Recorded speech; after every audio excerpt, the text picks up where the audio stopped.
28 ফেব্রুয়ারি আসছে নতুন রাজনৈতিক দল মানিক মিয়া এভিনিউতে আত্মপ্রকাশ, জুলাই স্পিরিট ধারণকারীদের অংশ নেওয়ার আহ্বান। আমরা যে রাজনৈতিক দলটি করতে যাচ্ছি এখানে ব্যক্তি স্বার্থ, গোষ্ঠী স্বার্থ, দলীয় স্বার্থের ঊর্ধ্বে বাংলাদেশের মানুষের স্বার্থ প্রাধান্য পাবে। দেশ বাঁচাতে গণতন্ত্র ও ভোটের অধিকার ফেরাতে হবে বললেন তারেক রহমান। বিতর্কে জড়িয়ে স্বৈরাচারকে সুযোগ না দেওয়ার আহ্বান। ডিসেম্বরে জাতীয় নির্বাচন হলে তফসিল অক্টোবরে, সুষ্ঠু ভোটের জন্য সরকারের কাছে ন্যূনতম সংস্কার প্রস্তাব পাঠাবে ইসি। জানমালের নিরাপত্তায় সন্ধ্যা থেকে ঢাকা সহ সারা দেশে কম্বাইন্ড পেট্রোলিং শুরু, গোয়েন্দা নজরদারির পাশাপাশি থাকছে চেকপোস্টও। জায়গায় জায়গায় চেকপোস্ট বসে এই আইন শৃঙ্খলা পরিস্থিতি মনিটর করা হবে। বাংলাদেশ ভারত সম্পর্ক নির্ভর করছে দিল্লির উপর, জানালেন পররাষ্ট্র উপদেষ্টা। যুক্তরাষ্ট্রের $29 মিলিয়ন বিষয়ে নেই কোনো তথ্য। এবং দ্বিতীয় ম্যাচে নিউজিল্যান্ডের কাছে 5 উইকেটে হেরে চ্যাম্পিয়ন্স ট্রফি থেকে ছিটকে পড়ল বাংলাদেশ। ব্যাটার ব্যর্থতাই কারণ। সংবাদ রাতে দেখছিলেন সংবাদ শিরোনাম, সঙ্গে আছি আমি শারমিন নাসি। এবারে বিস্তারিত। আগামী শুক্রবার আত্মপ্রকাশ করতে যাচ্ছে ছাত্রদের নতুন রাজনৈতিক দল। সোমবার সন্ধ্যায় রাজধানীর বাংলা মোটরে জাতীয় নাগরিক কমিটির কেন্দ্রীয় কার্যালয়ে এই ঘোষণা দেন জাতীয় নাগরিক কমিটির নেতারা। তারা জানান, নতুন রাজনৈতিক দলে ব্যক্তি স্বার্থ ও দলীয় স্বার্থের ঊর্ধ্বে প্রাধান্য পাবে দেশের মানুষের স্বার্থ। এ সময় জুলাই স্পিরিট ধারণকারীদের আত্মপ্রকাশ অনুষ্ঠানে অংশ নেওয়ার আহ্বান জানান নেতারা। বিস্তারিত AH হিমেলের প্রতিবেদনে। সোমবার সন্ধ্যায় নতুন রাজনৈতিক দলের বিষয়ে জানাতে কেন্দ্রীয় কার্যালয়ে সংবাদ সম্মেলন করে জাতীয় নাগরিক কমিটি। এ সময় জাতীয় নাগরিক কমিটির নেতারা জানান, দেশের 18 কোটি মানুষের আকাঙ্ক্ষার প্রতীক জাতীয় সংসদকে সামনে রেখে আগামী 28 ফেব্রুয়ারি আত্মপ্রকাশ করবে বৈষম্যবিরোধী ছাত্র আন্দোলন এবং জাতীয় নাগরিক কমিটির উদ্যোগে গঠিত নতুন রাজনৈতিক দল। এ সময় জাতীয় নাগরিক কমিটির সদস্য সচিব আখতার হোসেন জানান, সারা দেশে জনমত তৈরি করে বিভিন্ন শ্রেণী পেশার মানুষের সম্মিলিত মতামতের ভিত্তিতে আসছে নতুন এ রাজনৈতিক দল। জনগণের হয়ে জনগণের মতামতের ভিত্তিতে জনগণের সম্পৃক্ততা নিয়ে আমরা যে নতুন রাজনৈতিক দলের আত্মপ্রকাশের কথা বলছি, সেখানে প্রধান যে বিষয়গুলোকে চিহ্নিত করা হয়েছে যা দেশকে বদলে দিতে পারে, সেখানে প্রথমেই মানুষ বলেছেন যে দেশকে দুর্নীতি মুক্ত করতে হবে। আসন্ন রাজনৈতিক প্ল্যাটফর্মটি গণ অভ্যুত্থানের আকাঙ্ক্ষা বাস্তবায়নে আগামী প্রজন্মকে কাঙ্ক্ষিত বাংলাদেশ উপহার দিতে কাজ করবে বলে জানান সংগঠনের মুখ্য সংগঠক সার্জিস আলম। 28 ফেব্রুয়ারি 2025 বাংলাদেশের ইতিহাসে নব দিগন্ত উন্মোচনের আরেকটি অধ্যায় হতে যাচ্ছে, আরেকটি সাক্ষী হতে যাচ্ছে। বলেন, নতুন রাজনৈতিক দলে ব্যক্তি ও দলীয় স্বার্থের ঊর্ধ্বে প্রাধান্য পাবে দেশের মানুষের স্বার্থ। হাজারো রক্তাক্ত লাশের উপরে যে নতুন বাংলাদেশ এসেছে, এই নতুন বাংলাদেশে আমরা যে রাজনৈতিক দলটি করতে যাচ্ছি এখানে ব্যক্তি স্বার্থ, গোষ্ঠী স্বার্থ, দলীয় স্বার্থের ঊর্ধ্বে বাংলাদেশের মানুষের স্বার্থ, বাংলাদেশের স্বার্থ প্রাধান্য পাবে। একনায়কতন্ত্র ও পরিবারতন্ত্রের বাহিরে এসে জন আকাঙ্ক্ষার ভিত্তিতে নতুন এ রাজনৈতিক দল কাজ করবে বলেও জানান দলটির নেতারা। শুক্রবার এই আত্মপ্রকাশ অনুষ্ঠানে জুলাই স্পিরিট ধারণকারী প্রতিটি নাগরিককে অংশ নেওয়ার আহ্বান জানানো হয়। মানুষের যে প্রত্যাশার জায়গাগুলো আছে, সেই প্রত্যাশাগুলোকে পূরণ করবার আমরা সর্বোচ্চ চেষ্টা চালিয়ে যাব। AH হিমেল, দেশ টিভি, ঢাকা। অযাচিত বিতর্কে জড়িয়ে পতিত স্বৈরাচারকে ফিরতে সুযোগ না দিতে সবাইকে সতর্ক করেছেন বিএনপির ভারপ্রাপ্ত চেয়ারম্যান তারেক রহমান। ভোটের অধিকার প্রতিষ্ঠা করতে পারলে সর্বনাশের খাত থেকে দেশকে উঠিয়ে আনা সম্ভব বলেই মনে করেন তিনি। আর শত্রুরা বিএনপিকে উস্কানি দিচ্ছে অভিযোগ করে দলটির মহাসচিব মির্জা ফখরুল ইসলাম আলমগীর বলেছেন, সব কাজে সফল না হলেও অন্তর্বর্তী সরকারকে ব্যর্থ হতে দেয়া যাবে না। সাইফুল রিপনের প্রতিবেদন। নিত্য প্রয়োজনীয় পণ্যের মূল্য নিয়ন্ত্রণ, নির্বাচনী রোডম্যাপ, পতিত স্বৈরাচারের বিচার সহ বিভিন্ন দাবিতে দেশ জুড়ে নেয়া কর্মসূচির অংশ হিসেবে সোমবার ঢাকার অদূরে ধামরাইয়ে সমাবেশ করে বিএনপি। নির্ধারিত সময়ের আগেই নেতাকর্মীদের উপস্থিতিতে কানায় কানায় পূর্ণ হয়ে যায় সমাবেশ স্থল। প্রধান অতিথির বক্তব্যে দলের মহাসচিব মির্জা ফখরুল ইসলাম আলমগীর অভিযোগ করেন, নিজেদের লাভের জন্য সরকারের কিছু লোক নির্বাচন পেছাতে চায়। সরকার আসছে, আমরা এই সরকারের সব বিষয়ে সমর্থন করি না, তাকে আমরা কিন্তু ব্যর্থ হতে দিতে চাই না। আমরা চাই যে এই সরকারই যেন অবশ্যই এই নির্বাচনটাকে সম্পন্ন করতে পারে।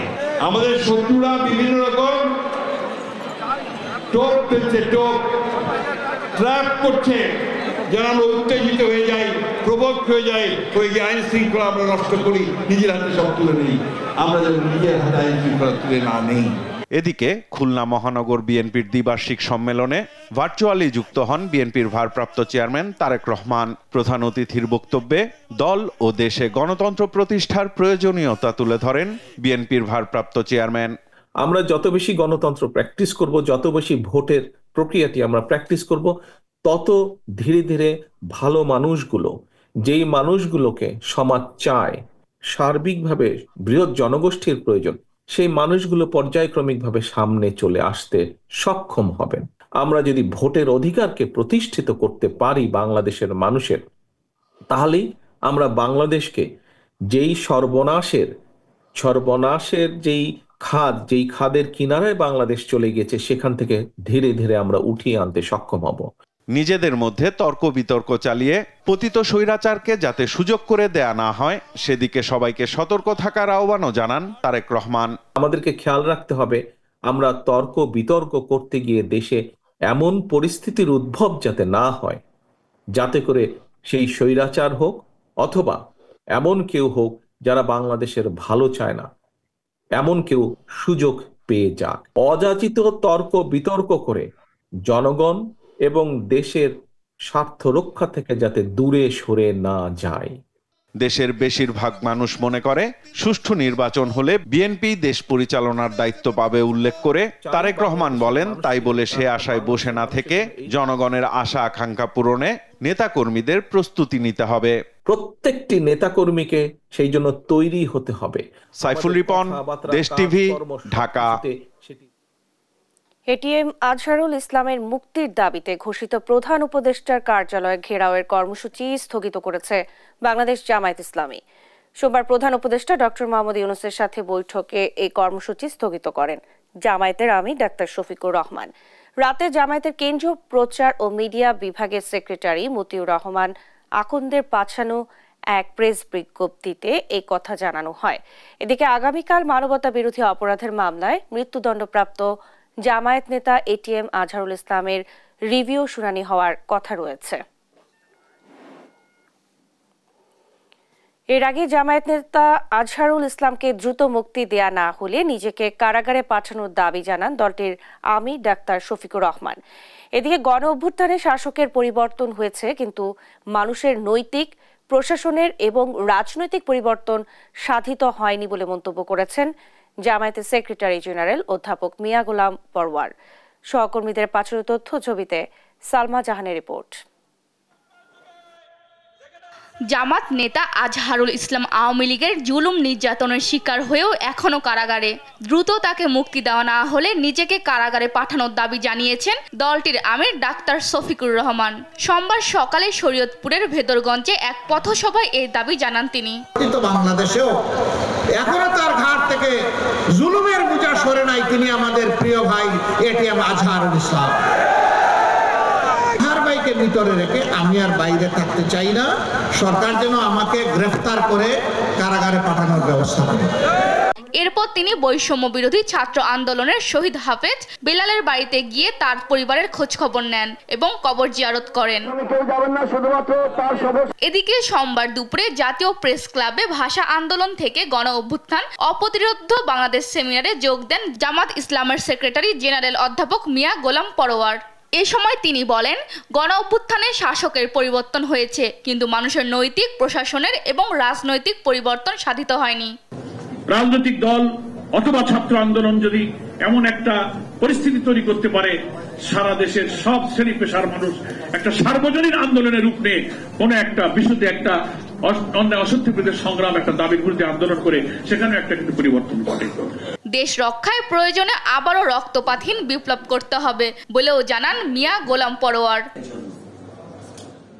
সালমা জাহান, নিউজ ডেস্ক, দেশ টিভি। বর্ষা এড়াতে ডিসেম্বরে জাতীয় নির্বাচন নিয়ে ভাবছে নির্বাচন কমিশন। সেক্ষেত্রে অক্টোবরে তফসিল ঘোষণা করা হতে পারে বলে জানান সিএসি AMM নাসির উদ্দিন। তিনি আরও জানান, জুনের আগে স্থানীয় সরকার নির্বাচন সম্ভব নয়। জাতীয় নির্বাচন ঘিরে কমিশন রাজনৈতিক দলগুলোর ঐক্যমত্য চায় বলেও জানান তিনি। শিউলি রায়ের রিপোর্ট। সোমবার সকালে রাজধানী আগারগাঁয়ে নির্বাচন কমিশন ভবনে অনুষ্ঠিত হয় নির্বাচন কমিশন বিটের কর্মরত সাংবাদিকদের সংগঠন RFID নবনির্বাচিত কমিটির অভিষেক অনুষ্ঠান। এতে অংশ নিয়ে সিএসি AMM নাসির উদ্দিন জানান, জুন মাসের মধ্যে স্থানীয় সরকার নির্বাচন করতে হলে 16 লাখ মৃত ভোটার ও 36 লাখ বাদ পড়া ভোটার নিয়ে নির্বাচন করতে হবে। তাই জুনের আগে কোনো ভোট সম্ভব নয়। তালিকায় নাম আছে, ওরা মারা গেছে। লেফট আউট ভোটার আমি দেখছি যে রাফলি 35 থেকে 36 লক্ষ। হ্যাঁ, 36 লক্ষ। এরা ভোটার হওয়ার বয়স হয়েছে অনেক আগে, কিন্তু ভোটার হয় নাই। আবার নতুন ভোটার যেগুলো আমরা আইডেন্টিফাই করেছি তাও বলে 14-15 লক্ষ হবে। 20 লক্ষ না, 20 লক্ষ। ডিসেম্বরে জাতীয় নির্বাচন করতে হলে অক্টোবর মাসে তফসিল ঘোষণা করা হবে বলেও জানান তিনি। ইলেকশন ডেটের প্রায় অন্তত 2 মাস আগে শিডিউল ডিক্লেয়ার করা লাগে। যদি ডিসেম্বরে হতে হয়, আমাকে অক্টোবরের মধ্যে শিডিউল ডিক্লেয়ার করতে হবে। তিনি আরও জানান, সুষ্ঠু নির্বাচন করতে কমিশন ন্যূনতম সংস্কারের প্রস্তাব পাঠাবে সরকারের কাছে। 6টা কমিশনের সুপারিশের উপরে। শিউলি রায়, দেশ টিভি, ঢাকা। আইন শৃঙ্খলা পরিস্থিতি নিয়ন্ত্রণে বাহিনীগুলোকে নির্দেশনা দেওয়ার কথা জানিয়েছেন স্বরাষ্ট্র উপদেষ্টা জাহাঙ্গীর আলম চৌধুরী। রাত থেকেই পরিস্থিতির উন্নতি সবাই দেখতে পাবে বলে আশ্বস্ত করেন তিনি। আর প্রধান উপদেষ্টার প্রেস সচিব শফিকুল আলম জানান, সন্ধ্যা থেকেই ঢাকা সহ দেশের গুরুত্বপূর্ণ এলাকায় শুরু হবে যৌথ বাহিনীর পেট্রোলিং। কক্সবাজার বিমান বাহিনীর ঘাঁটিতে হামলার বিষয়ে তথ্য চাওয়ার কথাও জানান তিনি। নাফিয়া ফারজানার প্রতিবেদন। দেশে বেড়েছে চুরি, ছিনতাই ও ডাকাতির ঘটনা। এ নিয়ে জনগণের মাঝে বেড়েছে উৎকণ্ঠা। চলমান সন্ত্রাসী কার্যক্রম, নারী নিপীড়ন বন্ধ, আইন শৃঙ্খলা পরিস্থিতি উন্নয়ন ও নিরাপত্তার দাবিতে সরব বিভিন্ন বিশ্ববিদ্যালয়ের শিক্ষার্থী সহ বিভিন্ন সংগঠন। এমন পরিস্থিতিতে সোমবার বিকেলে স্বরাষ্ট্র মন্ত্রণালয়ে বৈঠকে বসে আইন শৃঙ্খলা সংক্রান্ত কোর কমিটি। সভা শেষে দেশের বর্তমান পরিস্থিতি নিয়ে সরকারের পদক্ষেপ তুলে ধরেন স্বরাষ্ট্র উপদেষ্টা। পদত্যাগ দাবি প্রসঙ্গে তিনি বলেন, অনেকে তার জানাজাও পড়ে ফেলেছে। অপরাধ নিয়ন্ত্রণে সারা দেশে অপারেশন ডেভিল হান্ট চলছে জানিয়ে উপদেষ্টা জানান, রাতের পরিস্থিতি উন্নয়নে সন্ধ্যার পর থেকেই যৌথ পেট্রোলিংয়ে নামবে যৌথ বাহিনী। আমরা চাই না যে এই ধরনের একটা ঘটনা ঘটুক। এখন তাদের নির্দেশনা দিয়ে গেছি, আপনারা আজকে রাত্রে দেখবেন যে তাদের অ্যাক্টিভিটি অনেক বেড়ে গেছে, আমাদের আইন শৃঙ্খলা বাহিনীর অ্যাক্টিভিটি। আর রাজধানী সহ দেশের অপরাধপ্রবণ এলাকাগুলোতে টহলের পাশাপাশি চেকপোস্ট বসিয়ে তল্লাশি ও গোয়েন্দা নজরদারি বাড়ানো হবে বলে জানান প্রধান উপদেষ্টার প্রেস সচিব। পুরো ঢাকা এবং যে সমস্ত জায়গায় আমরা দেখছি যে আইন শৃঙ্খলা পরিস্থিতি কিছুটা অবনতি হয়েছে, সেই সমস্ত জায়গায় আমরা পেট্রোল বাড়াবো। জায়গায় জায়গায় চেকপোস্ট বসে এই আইন শৃঙ্খলা পরিস্থিতি মনিটর করা হবে এবং চেকিংয়ের ব্যবস্থা করা হবে। কক্সবাজার বিমান বাহিনীর ঘাঁটিতে হামলা প্রসঙ্গে তিনি বলেন, পুলিশ সুপার ও সিকিউরিটি এজেন্সির কাছ থেকে প্রতিবেদন চাওয়া হয়েছে। এজেন্সিগুলো তাদের কাছ থেকে আমরা রিপোর্টটা চাচ্ছি, তারা আমাদেরকে দিলে আপনারা জানবেন। নাফিয়া ফারজানা, দেশ টিভি, ঢাকা। বাংলাদেশের সঙ্গে ভারতের সম্পর্ক কেমন হবে তা নির্ভর করছে ভারতের উপর। তবে শেখ হাসিনা ভারতে বসে বারবার বক্তব্য দেয় দুদেশের সম্পর্কে নেতিবাচক প্রভাব ফেলছে। ভারতের পররাষ্ট্রমন্ত্রী এস জয়শঙ্করের কড়া মন্তব্যের জবাবে এইসব কথা বলেন পররাষ্ট্র উপদেষ্টা তৌহিদ হোসেন। যুক্তরাষ্ট্রের $29 মিলিয়ন বিষয়ে সরকারের কাছে কোনো তথ্য নেই বলেও জানান তিনি। হাসান মাহমুদের রিপোর্ট। ছাত্র জনতার গণঅভ্যুত্থানে আওয়ামী সরকারের পতনের পর বাংলাদেশ ভারতের সম্পর্ক দিন দিন অবনতি হচ্ছে। সাবেক প্রধানমন্ত্রী শেখ হাসিনাকে আশ্রয়, ভিসা স্থগিত, বাংলাদেশি দূতাবাসে উগ্রপন্থীদের হামলা, সীমান্তে কাঁটাতারের বেড়া নির্মাণকে ঘিরে কয়েক দফায় তৈরি হয় উত্তেজনা। বাংলাদেশের সঙ্গে ভারতের সম্পর্ক কেমন হবে সে বিষয়ে বাংলাদেশকেই সিদ্ধান্ত নিতে হবে, সম্প্রতি এমন মন্তব্য করেন ভারতের পররাষ্ট্রমন্ত্রী এস জয়শঙ্কর। এমন প্রেক্ষিতে সোমবার গণমাধ্যমের সঙ্গে কথা বলেন অন্তর্বর্তী সরকারের পররাষ্ট্র উপদেষ্টা তৌহিদ হোসেন। বলেন, দুই দেশের মধ্যেই পরস্পরের বিরোধিতা আছে, তবে ভারতে বসে শেখ হাসিনার করা মন্তব্য উভয় দেশের সম্পর্কে বেশি প্রভাব ফেলছে। আশপাশ থেকে 2-4 জন কি বললো না বললো সেটাতে মনোযোগ না দিয়ে আমরা বরং আমাদের সম্পর্ক ভালো করার চেষ্টা করি। এবং সম্পর্ক ভালো করতে গেলে তো আমাদের প্রাক্তন প্রধানমন্ত্রী যে ওখানে ভারতীয় আতিথেয়তায় থেকে যে বিভিন্ন কথাবার্তা বলছেন, এগুলি তো আসলে ক্ষতিকর, সম্পর্কের জন্য ক্ষতিকর।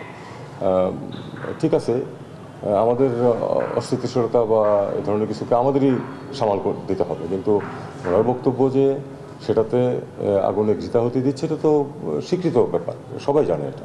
বাংলাদেশের সংখ্যালঘু ইস্যুতে ভারতের গণমাধ্যম মিথ্যাচার করছে বলেও মন্তব্য করেন উপদেষ্টা।